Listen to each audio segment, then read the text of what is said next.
या मंडळी जेवायला.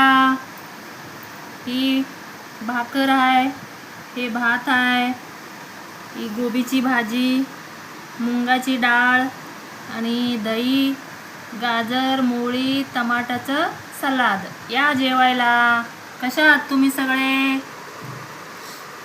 बरंच असणार देवाच्या कृपेने. या जेवायला. आम्ही पण मस्त आहे, स्वस्त आहे.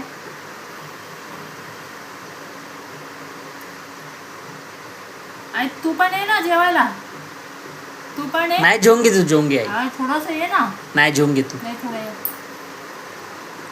नाही दुपारपासून सकाळी काय खाल्लेलं नव्हतं ना, म्हणून भूक लागली. आता लवकर बसले नाही तर 2-2:30 वाजता बसते मी जेवायला. एवढं सर्व बनवलं जेवायला? टिफिनला पण लागतंय मुलाला, त्याला करून दिलं जेवायला. तुला भूक नाही आहे म्हणतास ना रे? थोडंसं जेवून घे. थोड्या वेळा जेवून घेईन मी. एक घास घालू? नको नको, मी मी जेवतो नंतर. थोडं घालतो. या मंडळी जेवायला असेल संग पण थोडं या. लाईक करा, शेअर करा, सबस्क्राईब करा.